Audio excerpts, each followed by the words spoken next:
Hey guys, I'm Natalia, the founder of Upskill Me, and in this video we're going to speak about strategies to reach native-like fluency.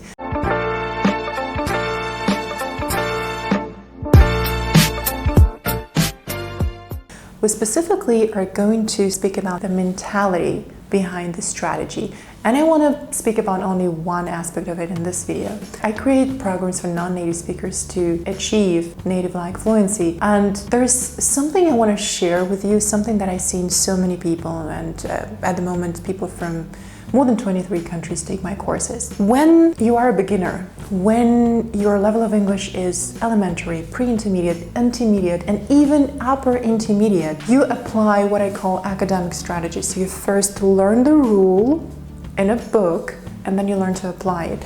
You learn the grammar rule, and then you learn to use this grammar. You learn what gerund is, you learn the pronunciation of the word, you learn and memorize lists of words, and then you apply it. Pretty much you are learning to apply knowledge that you need to acquire first. And everybody is so used to this strategy. You have to acquire knowledge and then speak.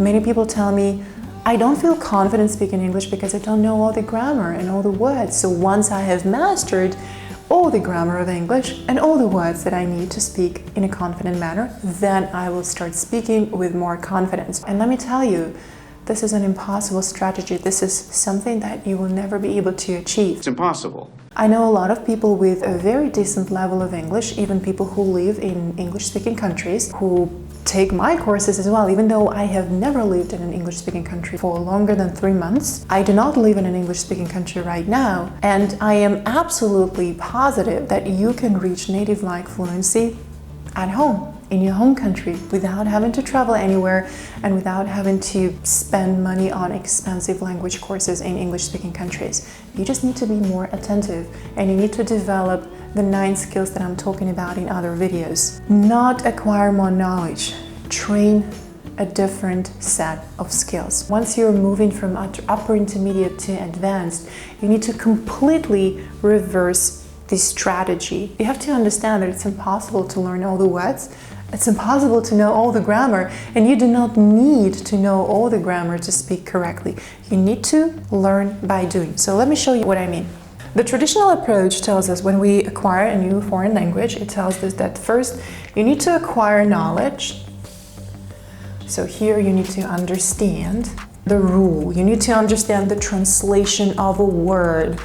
Most of the times it's about these 2 things. People learn grammar and vocabulary, and they will not speak before they understand this grammar or before they understand the meaning of the word, and they learn to understand the meaning of the word by translating this word. And then they dare to apply this knowledge. When I talk about reversing this strategy, what you need to do is you need to apply. First, you need to start doing more things that seem unusual to you, things that you don't understand what you're doing, you don't know what you're doing, crazy things. And as you do them, you will understand. A lot of the things you will do here will be associated with feeling. If you are at the stage when you understand most of what people are saying to you in English, you can converse no problem, you can read text, and you can deliver presentations no problem. You feel that it's not absolutely fluent, and you feel that there is a long way to go, but actually you're fine, you're doing good. At this point, pay more attention to what people mean to say when they speak. Don't focus so much on vocabulary or on correct grammar. I see so many non-native speakers arguing with native speakers about what grammar is correct. No, that is not correct. It doesn't matter at this point. If you really want to move beyond what you already know, instead of walking in a loop and repeating what you already know and staying at the same level of knowledge for years, you're gonna start learning to feel what it means, what different intonations can do. You want to learn to feel what it means to read between the lines. You know, all these subtle things. You need to do a lot of new things, apply new things. Because here we're also talking about new. This knowledge that you're learning here is new. The things that you're going to be doing here are going to be new. And as you do them, you're going to feel them. You're going to experience them firsthand. There is not going to be a teacher who will tell you, this is how you do it, this is correct, this is incorrect. No.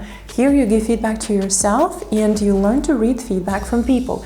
You do the new things, you listen to intonations, you try to figure out what it all means, you try to read the context, and then you understand, So when native speakers ask a question, they go up. And when they're not sure about what they're going to say, they go up as well. And you will learn yourself, you will understand yourself that if I want to introduce an important message, I need to pause just before that message and I need to reduce all the words before that message. You will understand this yourself, and everything that you understand here at this point, you're going to remember for life. And you will not need anyone to teach you what is right or wrong. You will have confidence in yourself and faith in yourself because you are absolutely sure you understand. The next thing, the next step I take here at this point when I learn something from experience, I understand something, I go and I check it because there must be a rule about this or somebody must have discovered this as well. I usually go here, right? And I see if there is enough accumulated knowledge on this topic that I now understand and that I now find fascinating. And usually I find something that confirms my findings. And that's the beauty of it. What's also the beauty of it is that everything I'm doing here is relevant to me only. Everything you're learning here is relevant to the topic that you're supposed to know when you're elementary, pre-intermediate, or intermediate. Here you're doing everything that's relevant to you. And you're learning and understanding everything that's relevant to your experience. And this is why everything you're going to learn here is going to stay with you forever. You're going to stick to it, trust me. Again, when I talk about reversing the strategy, I like to think about it in these terms. I call it a field method. And there is a case method. There's also a field method. A case method is when you're presented with a case, a situation, a potential situation that might happen. If you have ever been to a case interview, you have probably experienced this. They give you a situation, a case, and you have to talk about what you would do in this potential situation. Listen to this, you have to talk about what you would do. Field method means they put you in a situation and you have to act. And you learn by doing because you're in the situation. You don't talk about the situation that might happen. You are in the situation and you have to act. If your goal is native-like fluency, then this is the only method you want to use.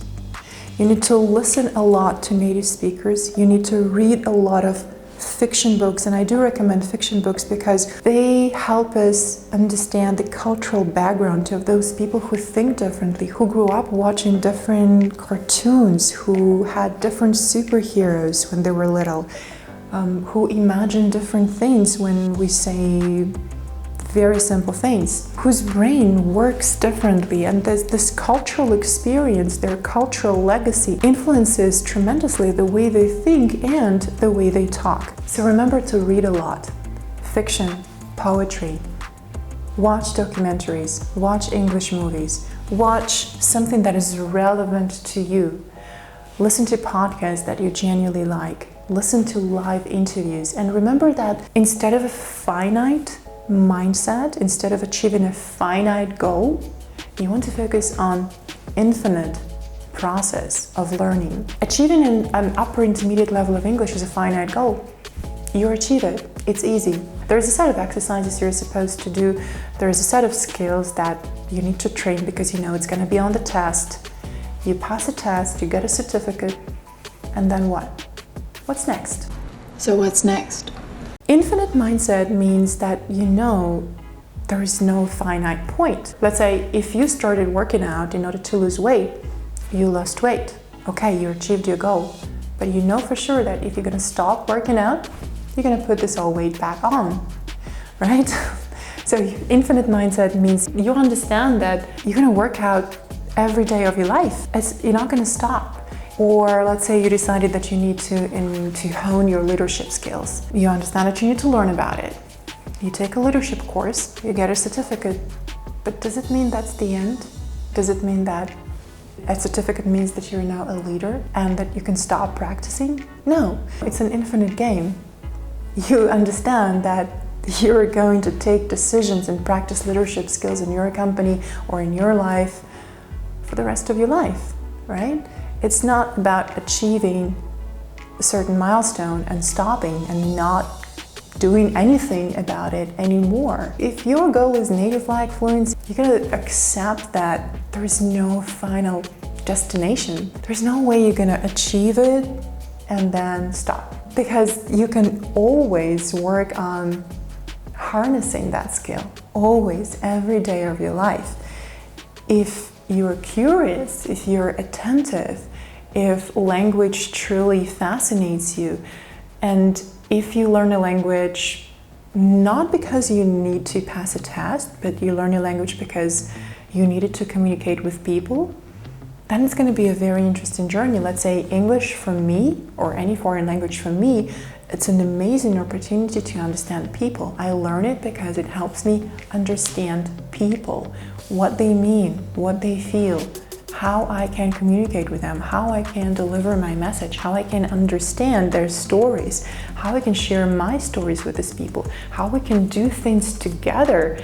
Communication is crucial here. If we don't understand each other, or if we communicate on the level of correct upper intermediate grammar, it's not really communication, it's not enjoyable. People are not going to understand your jokes. You will never be able to crack a joke. You will never be able to have really fun time with someone. You will never be able to speak about your inner state.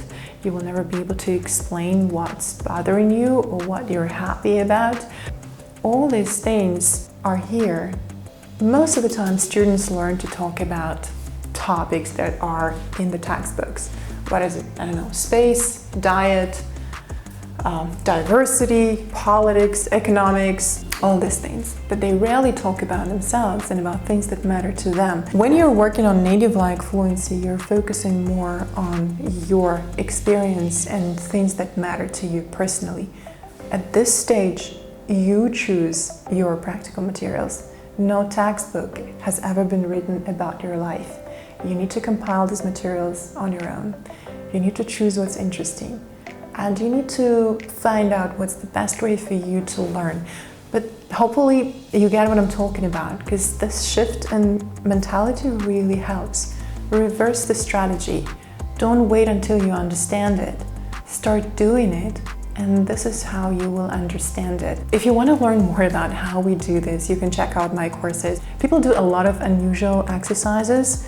They're very simple, but very unusual at the same time. And people learn a lot. And by doing this unusual, sometimes you don't understand why you're doing this and what the purpose of this exercise is and how it's going to help you. But once you have done it, then you understand how it works. We focus on all the skills: writing, speaking, listening, and reading. I don't separate them into categories because we need all of them to develop Nativelike fluency. And of course, the ultimate goal is our speech. And what is important here is our internal speech and the speech that other people hear. Because when we speak, we're showing other people the way we think. If your internal speech is messy, if you don't know what point you're trying to make, if you have never practiced articulating your ideas out loud, then it's going to be really not easier for you to arrive at this place of confidence where you talk about anything with confidence and authenticity. You need to learn to structure your internal speech. You need to learn to identify and self-correct your own thinking patterns in a foreign language. There is no textbook in the world that teaches you exactly that.